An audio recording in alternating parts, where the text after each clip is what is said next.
You're not getting out of financial poverty until you realize the mistakes you're making.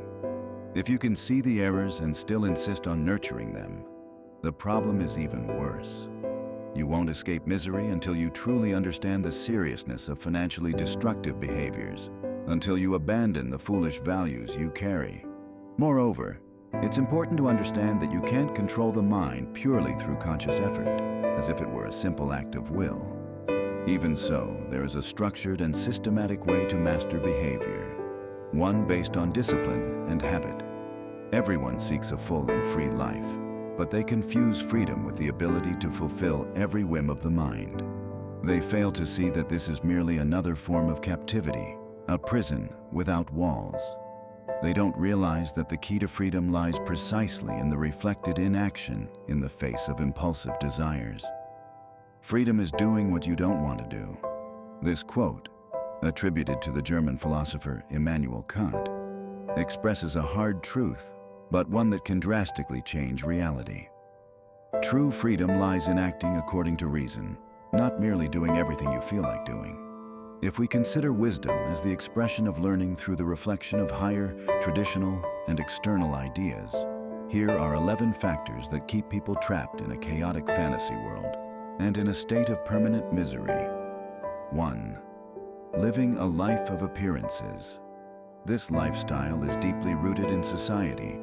It's not a modern phenomenon, though today's technology and virtual interaction have amplified it, displaying a reality that isn't true materially, intellectually, or emotionally, to the point of believing it yourself and unconsciously striving to sustain it, is deeply rooted in both fear and desire. Emotions like insecurity and envy, in a feedback loop, give rise to self-sabotaging behaviors that trap individuals in a spiral of misery and unhappiness. The only way out is through awareness and acceptance of the problem. 2. Nostalgia for childhood. This behavior is often overlooked and usually goes unnoticed. Many adults still cling to the remnants of an unfulfilled childhood. An example is the exaggerated maintenance of habits perceived as good in early life, because of a sense of incompleteness, or because these habits represent a safe cocoon in a harsh, individualistic society. They carry into adulthood.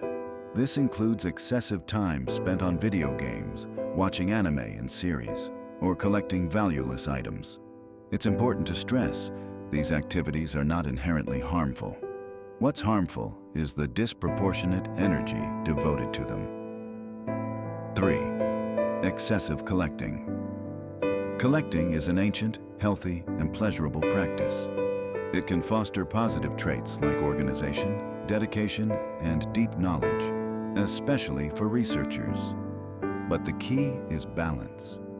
What we often see instead are chaotic, uncurated collections, retro gamers with games that never leave the shelf, overflowing bookcases filled with unread books, closets packed with clothes whose owners forget they exist, action figures and geek merchandise piled up, waiting to maybe be useful someday.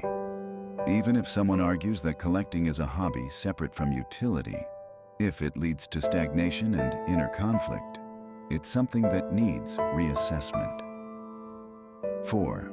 Buying moments to appear kind and successful. What many fail to see is that acts of kindness and generosity often mask a desperate attempt to control how others perceive them. And this has a direct negative impact on finances. Paying for drinks for people who don't care about you, offering to cover dinner for indifferent friends, buying expensive gifts for acquaintances. These are all expressions of a fragile ego craving validation. Often, these expenses lead to secret debt, all to maintain a facade. Remember, no one really cares about you or your situation. The truth is, the less you try to please, the more respect you earn. Let go of this compulsion to buy moments. It will boost both your finances and your self-worth. 5. Obsession with social media life. You don't need a deep scientific study to realize the world is sinking into a preference for filtered screens over real life. The time people waste online is usually spent on pointless or vain activities. Those who spend their days complaining about how hard life is are often the same ones wasting time scrolling instead of improving their circumstances. That time could be used to gain knowledge and change the trajectory of their lives. But instead, it's lost in the black hole of superficial validation. 6. Failing to improve yourself. Humans are set apart by our ability to learn, adapt, and develop skills based on knowledge. But potential is in action. Just because we can doesn't mean we do. Contrary to the saying, knowledge is power, knowledge without action is useless. Today, knowledge is freely accessible to anyone. And yet, many people remain stuck, clinging to excuses and avoiding change out of comfort. Personal development is essential to break free from a history of financial failure and take control of life. 7. Ordering delivery and eating out too often. There's nothing more convenient than tapping a button and having food show up at your door. Dining out becomes routine. But these modern conveniences come at a cost. The problem here is not just behavioral. It's mathematical. You're not paying just for the food, but for an entire infrastructure which adds up quickly. The monthly financial result is a mess. Overspending that leads to credit card use, debt, and loans. The solution isn't giving up entirely, but reducing frequency. The key is discipline. Get up, wash your face, go to the store, and cook at home. Hard, yes. Necessary, absolutely. 8. Credit cards and loans. Few things enslave more than debt, especially credit cards and loans. These are often long-term and outlive many relationships. That's by design. Banks profit immensely from this. Just look at their financial reports. The abundance of credit options, debt restructuring, and easy renegotiations aren't benefits, they're traps. A system designed to keep the unprepared eternally indebted. The issue isn't debt itself, but the lack of awareness and control over finances. Credit can be a powerful tool when used wisely, but most people don't use it that way. To escape this trap, you need awareness, knowledge, and a clear financial plan. 9. Inability to let go. This may be the most toxic behavior of all. It's the clearest sign of captivity. Without detachment, especially from the elements discussed above, change is impossible. Attachment to what can be taken from you is a prison. You must act with awareness. Appearances are illusions and can be discarded. Bad habits can be understood and eliminated. Empty debts can be avoided. They don't belong to you. Letting go is an attitude. It's not easy, but it's essential. One small step can light the way out of financial misery. 10. Not investing. Not investing is one of the greatest sins of those seeking a better life. Investing isn't just about putting money in stocks or bonds. It means committing to gradual and consistent personal growth, intellectually, emotionally, and spiritually. To reap rewards, you must plant seeds.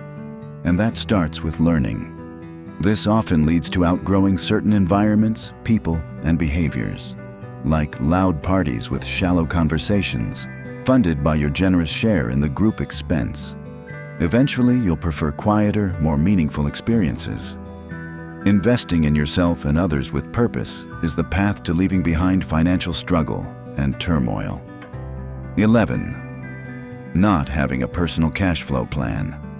As stated earlier, you can't control the mind consciously, but through structure, discipline, and habit.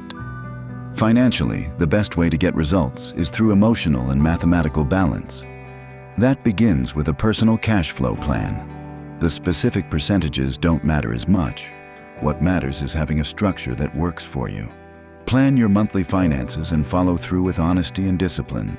This brings awareness and steers you away from the traps of modern financial illusions. You don't need a complex spreadsheet, just a plan. But most importantly, you need to conquer yourself. Circumstances aren't to blame. Most problems begin internally. A cash flow plan is a great guide, but without inner conviction and action, you won't overcome poverty. Final considerations. We are human, emotional, biased, and easily swayed. Ignorance of facts, feelings, and the financial rules of big institutions keeps us vulnerable and stuck in toxic thought and behavior loops. Appearances, laziness, inaction, and attachment to destructive patterns masquerade as happiness and satisfaction, like bread and wine in a circus meant to distract the crowd.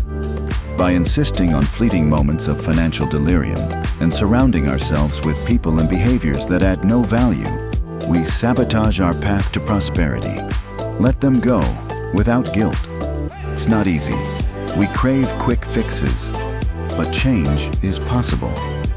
As James Clear puts it, every major result starts with small, simple actions.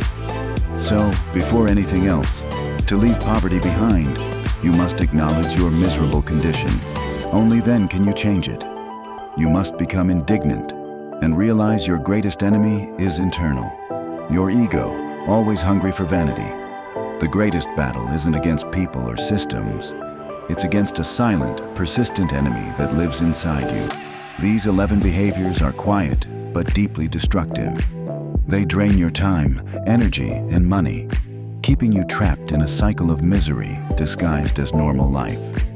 If you recognized yourself in any of these patterns, don't feel ashamed, but don't ignore them either.